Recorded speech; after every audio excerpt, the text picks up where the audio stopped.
September 22nd, 2022. Evening hours, 7 p.m.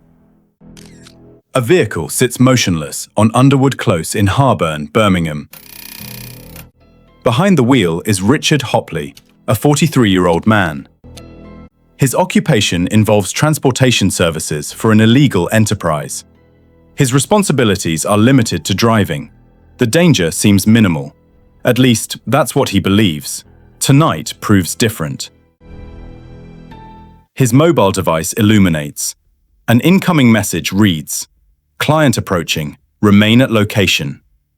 A silhouette emerges near the vehicle. A younger individual, approximately mid-20s, Mohammed Qasim. Hopley remains unaware this person has orchestrated everything beforehand. He cannot know that within 60 seconds, his existence will transform permanently.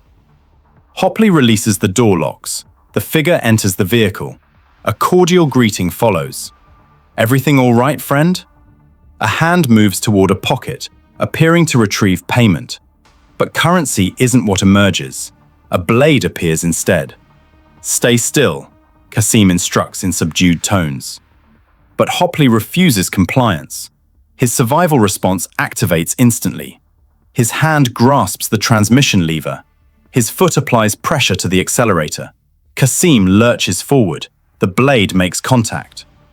Hopley attempts escape. His vision becomes unfocused. Agonizing pain overwhelms him, yet he continues operating the vehicle. Qasim exits rapidly. He tumbles onto the pavement. He observes the automobile accelerating away. Two additional figures materialize from the darkness. They've been observing throughout. Nicholas Stallard, age 43. Paul Hales, age 66. Both pursue the moving vehicle. They assault it from outside. Windows, doors, whatever surface they can access. But the automobile maintains motion. Hopley remains conscious still. Then comes impact. The vehicle collides. Movement ceases. Silence follows. The three individuals exchange glances. This wasn't the intended outcome. This should have been simple theft, efficient and swift. Acquire the narcotics, secure the currency, depart immediately. Instead, catastrophe unfolds. Witnesses potentially observed. The collision drew attention. Distant sirens become audible. Qasim reaches an immediate decision. Finished. Leave now. The trio disperses in separate directions. Stallard and Hales vanish into Birmingham streets. Their apprehension will follow shortly. Consequences await them. However, Qasim has alternative plans. Tonight, he intends to reach Pakistan before law enforcement identifies him. To comprehend this narrative, understanding Richard Hopley's operation becomes essential. Hopley functioned neither as dealer, nor supplier, nor organizer. Simply a driver, providing transportation. The individual who enabled deliveries while maintaining distance from actual transactions. The business model operated as follows. Someone higher in the hierarchy, whose identity never appeared in court documentation, managed operations supplying illegal substances throughout Birmingham. A standard urban distribution network, multiple drivers, multiple locations, rotating schedules preventing pattern recognition. Hopley's specific responsibilities: collect product from one location, transport to another, wait during transactions, return. He never handled substances personally, never negotiated pricing, never encountered customers, simply drove. Why does this role exist? Plausible deniability. If authorities intervene, he's merely a driver. No contraband in his personal possession. No direct transaction involvement. Prosecution becomes challenging. The reality remains entirely illegal. Conspiracy to supply laws apply to everyone within the chain. Courts recognize transportation as an essential component. Yet Hopley likely rationalized his actions. "I'm only driving, not harming anyone, simply earning income." The compensation reportedly justified the risk. Cash payments, no taxation, no inquiries. Duration of his involvement? Unknown. Months? Years? Court records provide no specifics, but sufficient time to feel comfortable. Sufficient time to believe he understood the risks, the actual dangers he faced, police operations and arrests, rival organizations and violence, customers who are actually robbers. He probably prepared for the first two. Police arrest forms part of the business. Rivalry between operations exists. Maintain low profile, stay vigilant. But the third risk, the fraudulent customer, the orchestrated robbery, probably never received serious consideration. Because within criminal enterprises, everyone potentially represents a threat. No honor exists, no loyalty beyond immediate profit. Anyone might be planning theft. And on September 22nd, 2022, 4 individuals decided precisely that. Mohammed Qasim didn't awaken that morning contemplating violence. The scheme seemed simpler. Execute robbery, obtain substances, secure money, depart cleanly. How did they identify the target? Unknown, but likely through criminal networks. Someone knew someone who had connections to Hopley's employer. Someone understood the operation's patterns. Someone recognized vulnerabilities. The setup followed classic deception. Fraudulent customer, request product, arrange meeting, isolated location, multiple attackers, overwhelm target, take everything. Qasim's designated role, the purchaser. Approach vehicle, enter under transaction pretense. Once inside, produce weapon, threaten driver, force compliance. Others would provide assistance from outside if necessary. The objective? Substances plus currency. Street value potentially thousands of pounds. Minimal risk if executed properly. The driver unlikely to report to authorities, would incriminate himself. In theory, the perfect crime. The team composition: Mohammed Qasim, primary attacker, inside vehicle. Nicholas Stallard, support, outside vehicle. Paul Hales, support, outside vehicle. Fourth individual, name undisclosed, support and getaway coordination. 4 against 1, isolated location, element of surprise. Should have been straightforward. Hopley resisted. Instead of compliance, resistance. Instead of surrendering merchandise, he attempted escape. Qasim's response: escalation. Not merely threats, actual violence. Blade deployed. Wounds inflicted. This represents the point where robbery transforms into something far more serious, where the plan deteriorates catastrophically, where consequences multiply exponentially. Because now, instead of theft, which carries sentences of months to a few years, they face far graver charges. Stallard and Hales probably realized immediately, this isn't what we planned. This exceeded our intentions. We need separation from this. But too late. Already involved. Already present. Already accessories to whatever transpired. Under UK law, if you participate in conspiracy to rob, and someone during that robbery causes serious harm, you share culpability. Even without personally inflicting wounds, even without intending violence, you participated in the plan that led to this outcome. This explains why Stallard and Hales eventually receive convictions for manslaughter plus conspiracy to rob. They didn't personally assault Hopley, but they were present. They were part of the plan. They share responsibility. Qasim, though, he's the one who actually attacked. He produced the blade. His actions directly caused fatal injuries. Different culpability, different charges, different sentence. But in that moment, 7 p.m., September 22nd, 2022. None contemplated legal consequences. Only one thought: escape. September 22nd, 2022, 8 p.m. onwards. Emergency services converge on Underwood Close. Ambulance, police, forensics, entire street cordoned. Residents emerge. What happened? Were those gunshots? Is everyone safe? Police collecting statements, gathering evidence, processing scene. Meanwhile, 4 individuals scatter across Birmingham. Stallard and Hales go to ground locally, hide within Birmingham, change locations frequently, avoid known associates, wait to see if police identify them. Kasim and 4th accomplice, entirely different strategy.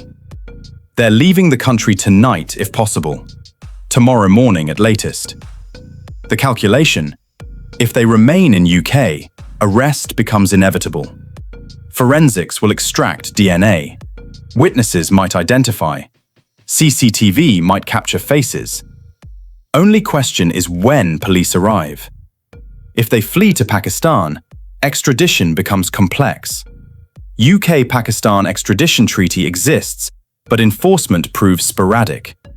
Depending on connections, money, local protection, might remain free indefinitely. It's a gamble, but staying in UK means certainty of arrest. Pakistan offers possibility of freedom. Passports already prepared. Probably planned ahead. Escape route ready, regardless of job outcome. Money stashed. Contacts in Pakistan ready to receive them.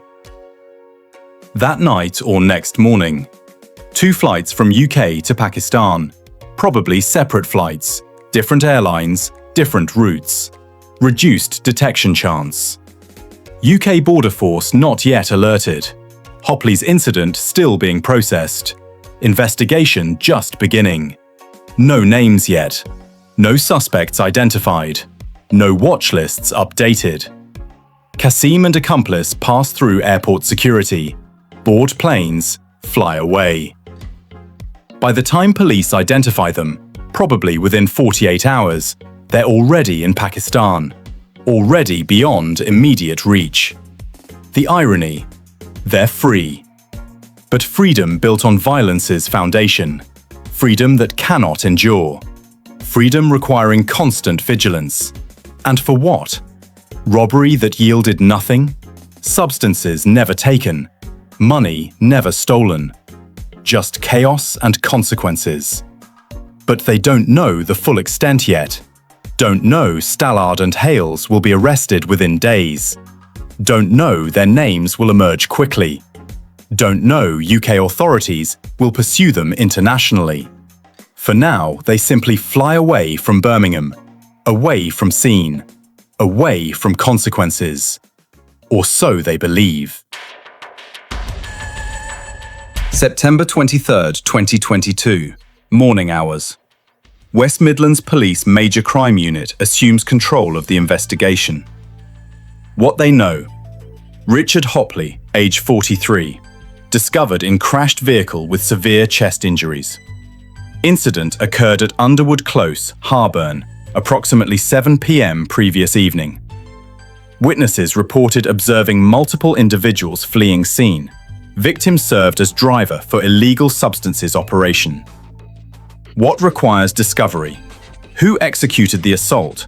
What motivated the assault? Where are the attackers currently? Forensics team processes everything: vehicle interior, fingerprints, DNA, any trace evidence, blade if recovered at scene, fingerprints, DNA, clothing fibers, mobile phone records, CCTV from surrounding streets. Within 48 hours, breakthrough, DNA matches in system, not Kasim. He probably has no previous convictions, DNA not on file, but possibly Stallard or Hales. One has prior record. DNA in database, name identified, address known. Police move rapidly. September 25th, 2022. Early morning. Simultaneous raids. Nicholas Stallard arrested at residence in Birmingham. Officers locate him quickly. He hasn't fled far. Perhaps didn't expect police would identify him so rapidly, or had nowhere to go. Paul Hales arrested separately, same day, also still in Birmingham. Both taken into custody, both interviewed extensively. Both initially say nothing, no comment to every question. But evidence mounting. DNA at scene matches both. CCTV shows them in area at incident time. Mobile phone records place them at location. Witnesses potentially identify them. Their solicitors advise. Evidence overwhelming. Conviction likely. Best strategy, cooperation. Admit involvement but minimize culpability. Eventually, both provide statements. Yes, they were present. Yes, it was planned robbery. No, they didn't intend serious harm. No, they didn't personally assault Hopley. Kasim was the one with blade. Fourth individual also present, but they're not identifying him. This gives police crucial information. Names of other two attackers, Mohammed Kasim and unnamed fourth individual. Police immediately check. Where are these two? Flight records. Both departed UK within 24 hours of incident. Destination, Pakistan. UK border force notified too late. European arrest warrant issued but irrelevant. They're not in Europe. International cooperation requested. Pakistani authorities notified. But realistically, chances of extradition from Pakistan? Very low. No automatic extradition. Requires cooperation. Requires legal proceedings. Requires Pakistani government deciding it's worth effort. Most criminals who flee to Pakistan remain there, protected by distance, by complicated legal systems, by time passing and priorities shifting. Stallard and Hales charged with manslaughter and conspiracy to rob. They'll face trial. Evidence overwhelming, conviction likely. But Kasim and fourth individual, they're beyond reach. Free in Pakistan. Probably thinking they escaped. They haven't. Stallard and Hales' trial proceeds at Birmingham Crown Court. Defense strategy: minimize culpability. Accept responsibility for robbery conspiracy. Accept presence at scene, but argue they didn't personally inflict fatal wounds.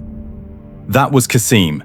They're guilty of robbery attempt, yes, but manslaughter requires proving their actions contributed to outcome. Prosecution strategy: joint enterprise doctrine. UK law recognizes that when multiple people participate in crime, all share responsibility for foreseeable consequences. If 4 people plan robbery, and during robbery someone causes serious harm, all 4 are culpable, even those who didn't personally attack. The legal question: was serious violence a foreseeable consequence of armed robbery? Prosecution argues yes. Defense argues no, claimed it was supposed to be threats only. Evidence presented: forensic proof of their presence at scene. Mobile phone records showing coordination before incident. Witness testimony about multiple attackers. Expert testimony about nature of wounds. Evidence about how Hopley tried to escape and crashed. The verdict: guilty, manslaughter. Guilty, conspiracy to rob. The reasoning: even if they didn't personally assault Hopley, they participated in crime that led to his death. They were there. They were part of plan. They share responsibility. Nicholas Stallard, 13 years imprisonment. Paul Hales, 10 years imprisonment. Different sentences reflect different levels of involvement. Stallard, possibly more active participant. Hales, older, possibly more peripheral role. Judge considers individual circumstances, but both going to prison for substantial time. The robbery that was supposed to be quick, easy money has destroyed their lives. Meanwhile, Mohammed Kasim sits in Pakistan watching UK news. seeing his former accomplices convicted, knowing he's wanted for more serious charges. Murder, not manslaughter. Because he's the one who personally attacked Hopley, the primary perpetrator, his culpability much greater. If UK authorities ever catch him, life imprisonment almost certain. Murder with weapon during commission of robbery, mandatory life sentence, minimum term probably 25 to 30 years. His options: stay in Pakistan indefinitely, always looking over shoulder. Return to UK voluntarily, face consequences. Wait and hope UK forgets about him. Most fugitives choose option 1, stay hidden, build new life, never return. Mohammed Qasim makes different choice. Approximately 1 year after incident, he boards flight from Pakistan to England. Why? This question haunts everyone following case. Why would fugitive voluntarily return to face murder charges? 1. Extradition pressure. Maybe Pakistani authorities eventually cooperated. Maybe UK diplomatic pressure worked. Maybe Qasim realized extradition inevitable and chose to return voluntarily for better treatment. Problem: if extradition forced, why phrase it as return? Court documents say returned and arrested on his return. Suggests voluntary travel. 2. Family reasons. Maybe family still in UK. Maybe personal situation in Pakistan became untenable. Maybe homesickness or family pressure convinced him. Problem: seems unlikely someone would voluntarily accept life imprisonment for family reasons, unless situation in Pakistan was genuinely worse than British prison. 3. Legal calculation. Maybe he believed he could win at trial. Maybe solicitors convinced him evidence wasn't as strong as he thought. Maybe he believed he could argue self-defense or diminished responsibility. This seems most plausible. Perhaps he thought, Stallard and Hales only got manslaughter. Maybe I can too. Maybe jury will be sympathetic. Maybe I can get 12 years instead of life. If so, catastrophic miscalculation. 4. Fugitive life unbearable. Maybe life on run in Pakistan was unbearable. Always hiding, always paranoid, always waiting for knock on door. Maybe turning himself in seemed preferable to permanent exile. Whatever the reason. Autumn 2023. Mohammed Qasim arrives at UK airport. Immigration check. Passport scanned. Computer beeps. Alert appears. Officers approach. Mohammed Qasim. Yes. You're under arrest on suspicion of murder and conspiracy to rob. You do not have to say anything, but it may harm your defense if you do not mention when questioned something which you later rely on in court. Handcuffed. Taken to custody. Transported to Birmingham. Charged formally. Remanded in custody pending trial. No bail. Flight risk obvious. Already fled once. He'll remain in prison until trial. His solicitor probably thinking, why did he come back? Why? But too late now. He's back. He's charged. Trial is inevitable. March 12, 2024, Birmingham Crown Court. 6-week trial begins. Qasim pleads not guilty. Claims self-defense.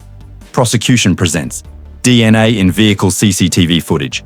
Mobile phone records coordinating attack flight to Pakistan proving guilt. April 22, 2024. Verdict. Guilty on both charges. April 26, 2024. Sentencing hearing. Judge.